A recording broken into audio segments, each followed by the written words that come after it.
Hey guys, Assalamualaikum. It's me Nina and welcome back to Nina Story. Korang pernah tengok tak kaki burung unta ni macam mana? Apa? Korang tak pernah tengok? Okey, korang tengok gambar ni betul-betul. So inilah dia kaki burung unta. Jadi apa kaitan dengan cerita yang Nina nak share pada hari ni?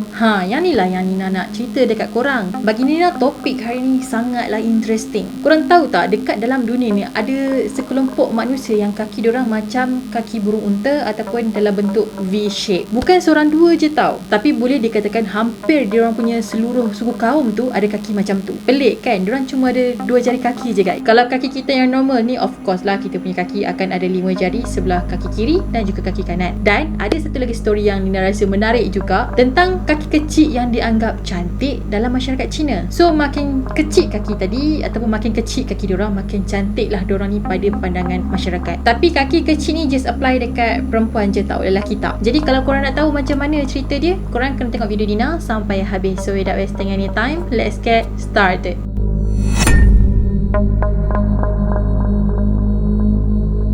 Jadi ada satu kaum dekat benua Afrika ni yang mempunyai jari kaki 2 jari je. Kalau korang kata benua Afrika ni besar lah Nina, kat mana tempat tu? Okey, tempat spesifik dia adalah dekat Zimbabwe. Korang mesti pernah dengar kan? Jadi dekat Zimbabwe ni ada satu suku kaum orang asli yang sangat unik daripada segi anggota badan dorang. Suku kaum tadi juga telah digelar sebagai Vadoma ataupun orang yang mempunyai kaki macam burung unta. Sebab apa kaki dorang boleh jadi mutasi sampai macam ni sekali? Sindrom ni terjadi disebabkan mutasi kepada kromosom nombor 7. Jadi dekat gambar ni Nina dah highlight mana satu kromosom nombor 7, okey. Jadi bila kromosom 7 diorang ni ada masalah, so wujudlah masalah kecacatan dekat kaki diorang. Diorang ada 2 jari je. Tapi ada juga gambar yang Nina Google, dekat tangan pun boleh jadi juga. Orang yang ada sindrom ni, diorang akan mempunyai kaki ataupun jari yang panjang. Mutasi genetik ni hanya terjadi dalam suku kaum diorang je. Dikatakan 1/4 daripada kanak-kanak yang lahir dalam suku kaum tadi, diorang akan dapat kecacatan dekat kaki diorang. Jadi maksudnya dekat sini bukan semua orang yang dalam suku kaum tadi tu ada masalah kecacatan tadi. Cuma ada sebahagian lah. Diorang yang mempunyai masalah kaki macam tadi tu kan, diorang boleh je berjalan. Cuma diorang ni agak susah sikit untuk berlari. Lagi satu, bila dah kaki macam tu, diorang pun memang tak boleh pakai slipper lah. Kalau kita tengok slipper kita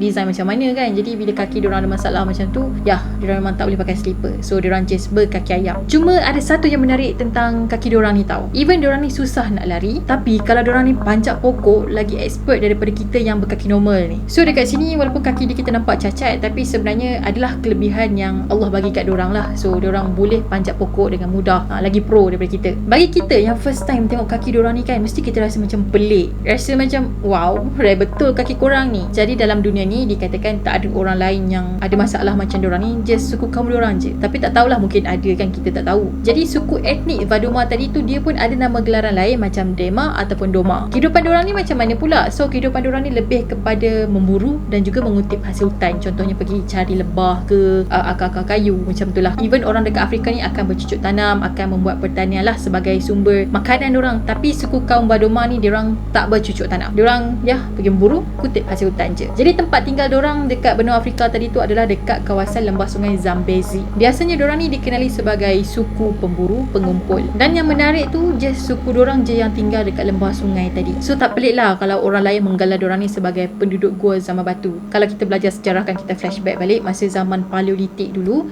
manusia dipercayai hidup dalam gua dan diorang ni memang tak bercucuk tanam. Diorang je cari hasil hutan, lepas tu memburu. So diorang memang tak bercucuk tanam, tak ada pertanian pada masa tu. So suku kaum Vadoma ni pun digelar sebagai penduduk gua zaman batu. Jadi macam zaman Paleolitik dululah. Diorang tak ada advance dalam diorang punya masyarakat. Diorang lagi selesa hidup dalam keadaan macam tu. Jadi kalau korang fikir zaman sekarang mungkin dah tak ada lagi kot orang yang hidup pergi memburu je, tak ada bercucuk tanam. Ada guys, ada. Siapa? Suku kaum Vadoma. Lagi satu, dikatakan kalau kita nak jumpa orang-orang diorang ni kan, dikatakan agak susah sikit. Maksudnya kita tak boleh tengok diorang ni setiap hari, sebab diorang ni tinggal dalam kawasan yang terpencil. Jadi kalau diorang keluar daripada kawasan diorang tu, macam ada sesuatu, wow, etnik tu keluar, kaum etnik tu keluar, macam tu. Sebab diorang ni memang susah nak keluar daripada kawasan diorang ataupun keluar jauh lah daripada kawasan diorang untuk mendekati penempatan orang lain. Kepercayaan diorang ni pula, diorang percaya nenek moyang diorang dulu ni berasal daripada pokok baobab. Orang Vadoma ni dia sebenarnya agak pemalu, dan bila dia bercakap dengan strangers kan, dia tak akan tengok mata ke mata, dia mesti akan tunduk tengok bawah. Berbalik kepada kecacatan kaki diorang tadi tu kan, kaki burung unta. Jadi diorang punya sindrom ni sebenarnya dia tak spread dekat orang lain ataupun dekat masyarakat suku kaum lain. Bukannya dia macam virus coronavirus kan yang kata batuk bersin dah boleh spread. Tak, benda tu tak spread sebabnya diorang ni tak berkahwin dengan suku masyarakat yang lain. Diorang just kahwin dalam kalangan diorang je. Even diorang ni macam suka buat hal sendiri kan, nampak macam introvert lah, tapi sebenarnya diorang ni tetap bergaul tau dengan komuniti lain. Cuma adat peraturan perkahwinan diorang lah yang macam ketat sikit. So diorang just dibenarkan kahwin dengan suku kaum diorang je. So that's why lah suku kaum diorang ni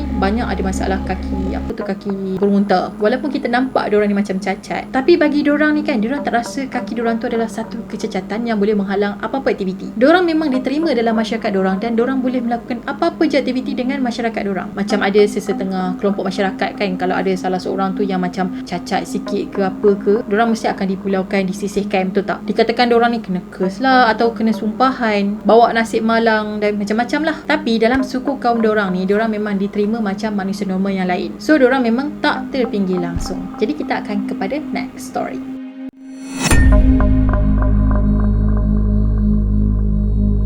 Cerita yang kedua ni pula, kita masih lagi dalam topik kaki ya. Kalau tadi kaki macam burung unta ataupun kaki berbentuk V, tapi kali ni kaki kecil yang dilipat. Dalam satu tradisi kuno ataupun tradisi aneh yang pernah wujud dekat China dulu, diorang anggap perempuan yang ada kaki kecil ni adalah satu maruah. Makin kecil saiz kaki tadi, makin tinggilah darjat perempuan tu dan makin cantiklah diorang nampak. Perempuan Cina zaman dulu ni kan, diorang kalau ada kaki kecil macam tu, diorang memang bangga habis lah sebab diorang rasa diorang dah paling cantik. Bukan tu je, diorang ni juga akan dianggap mulia dalam kalangan orang-orang bangsawan. Macam mana kaki diorang ni boleh jadi kecil macam tu? Adakah bila lahir je terus kaki dah berlipat macam tu? Tak guys, sebenarnya diorang ni melalui satu proses. So since diorang ni budak-budak lagi, sebenarnya kaki diorang ni akan diikat dengan tali yang sangat ketat. So banyaklah budak-budak perempuan ni yang terpaksa tahan sakit dan derita disebabkan tradisi ni je. Betul lah orang kata beauty is pain kan. Cuma tarikh tepat bila tradisi ni dimulakan tak dapat dikenal pasti. Tapi kalau ikut legenda, tradisi ni telah bermula sejak dinasti Tang, iaitu sekitar abad ke-10. So memang dah lama dah. Jadi dalam legenda diorang ni mengatakan ada seorang gadis yang telah mengikat kaki dia. Dia buat macam tu sebab dia nak mempersembahkan tarian teratai kepada maharaja dia. Dan kalau ikut cerita legenda diorang ni, perempuan tu bukan berasal dari golongan bangsawan, tapi dia anak orang miskin yang datang daripada kampung yang mengamalkan kesenian. Jadi daripada dia kecil lagi, dia memang dah diajar dah untuk bermain satu alat tradisional diorang, alat muzik maksudnya. So alat permainan yang dimain oleh perempuan tadi tu dikenali sebagai chen. Jadi disebabkan family perempuan ni susah, jadi pada waktu malam dia akan pergi bekerja lah dekat sebuah rumah tenunan. Rumah tenunan ni juga merupakan sebuah rumah pelacur. Jadi pada satu hari tu maharaja tu keluar jalan-jalan lah. Lepas tu dia terdengar alunan muzik yang dimainkan oleh perempuan tadi. Muzik tu memang emosional dan menyentuh perasaan si maharaja. So bila maharaja tadi dia dengar, dia cari dekat mana bunyi tu. Rupa-rupanya datang daripada rumah tenunan yang dimainkan oleh perempuan tadi. Sajalah suka-suka dia nak main. So maharaja tadi tu pun dia jatuh cinta, and then dia pun tebus perempuan tu dan bawa balik ke istana. Untuk membalas jasa baik maharaja tadi, perempuan tadi tu pun dia berjanji untuk taat setia dengan maharaja dia dan dia akan buat apa sahaja. And then pada satu hari tu, maharaja dia tengah berjalan-jalan dekat dalam istana, and then dia terampaklah ada satu pokok teratai dekat dalam kolam. Ngam pula time tu angin tengah tiup pokok teratai tu. So pokok teratai tu dia macam meliuk-liuk lah macam tu. So dia pun katalah dekat perempuan tadi tu yang dia teringin nak tengok tarian bunga teratai. Jadi bila perempuan tu dengar yang maharaja dia ni nak tengok tarian bunga teratai, so dia pun nekatlah untuk melakukan satu persembahan ataupun nak menari. Dia pun ikatlah kaki dia dengan kain supaya kaki dia ni nampak macam jengkit sikit, and then dia pun menarilah depan maharaja. Nina tak tahulah kenapa dia nak kena kecilkan kaki. Mungkin batang teratai dengan bunga teratai tu kan macam gitulah kan, atas kecil, bunga teratai tu kan besar kan, jadi mungkin dia nak kecilkan kaki dia macam batang teratai tu lah kan, mungkin lah. Jadi since that day, perempuan tadi tu telah dikatakan mendapat perhatian rakyat, dan dari sini jugalah mulalah muncul tradisi kaki kecil ataupun dikenali sebagai canzu. Jadi bila proses kaki diorang ni akan mula diikat, dikatakan proses ni akan bermula sejak budak perempuan tadi tu berusia 5 tahun. Proses ni memang tak boleh dibuat sembarangan umur tau. So umur yang terbaik antara 2 tahun hingga ke 7 tahun macam tu. Kalau buat umur lebih pada 7 tahun, dia macam susah sikit lah sebab kaki ni dah jadi keras. Dia macam pepatah kita lah, melentur bulu biar dari rebungnya. So sebelum upacara ikat kaki ni dibuat, mak budak tadi tu dia akan buatlah sepasang kasut yang kecil sepanjang 4 ke hingga 7 cm je. Biasanya kasut diorang ni warna merah lah, sebabnya orang Cina percaya warna merah ni adalah warna keuntungan yang akan beri keuntungan kepada diorang diorang. Proses ikat kaki ni biasanya dilakukan pada musim luruh. Sebab bila masuk je musim sejuk, kaki diorang ni tak adalah rasa sakit sangat, rasa macam kebal sangat sejuk kan. Jadi sebab beku. Dan diorang percaya juga semasa musim sejuk ni, tumbuh sarang kaki diorang ni akan mati. Kaki diorang memang akan diikat dengan sangat ketat dengan kain sepanjang 10 kaki dan lebar 2 inci je. So cara dia 4 jari ni akan dilipat ke bawah kaki dan ibu jari ni dibiarkan straight macam tu je. Kemudian selang 2-3 hari macam tu, kaki diorang ni kena cuci. Lepas tu kuku pun kena potong. Kalau diorang tak potong kaki, tak cuci kaki, takut ada jangkitan kuman dan akan menyebabkan kematian diorang. So bila ada luka dekat kaki, akan menyebabkan kaki tu bernanah and then membusuk. Biasanya budak-budak yang kaki diorang kena ikat ni kan, diorang tak nak berdiri lama-lama sangat sebab diorang rasa sakit. Macam mana diorang nak hilangkan rasa sakit tu? Diorang akan tuam dengan ais ataupun diorang akan tuam dengan kain suam. Pernah dulu-dulu ni kan ada kes budak-budak perempuan yang meninggal semasa proses ikat kaki ni tau. Tapi pada zaman tu bagi diorang normal. Jadi macam mana diorang boleh meninggal? Macam Nina cakap tadi tu lah, terkena jangkitan kuman. Yang mana kan kuku diorang yang 4 jari tu kan macam kena lipat macam tu kan, and then kuku tu bila panjang terkusut orang punya tapak kaki ni, masuk dalam daging. Lepas tu luka menanah and then jangkitan kuman. Tapi pada zaman moden sekarang ni, tradisi tadi memang dah tak dibuat lah. Memang kenapa nak buat kan, benda tu macam menyeksakan. Lagipun tradisi ni memang mendatangkan banyak sangat masalah. Contohnya macam kaki cacat, darah tak jalan dengan lancar dan berisiko untuk kaki ni bernanah and then busuk. Since tahun 1911, kerajaan China telah mengharamkan tradisi ikat kaki sebab dah ramai sangat yang meninggal disebabkan jangkitan kuman. Nina nak tahu, kalau korang dibayar 1,000, 10,000, 100,000 untuk ikat kaki sampai kecil macam tadi tu, korang nak tak? Komen dekat bawah.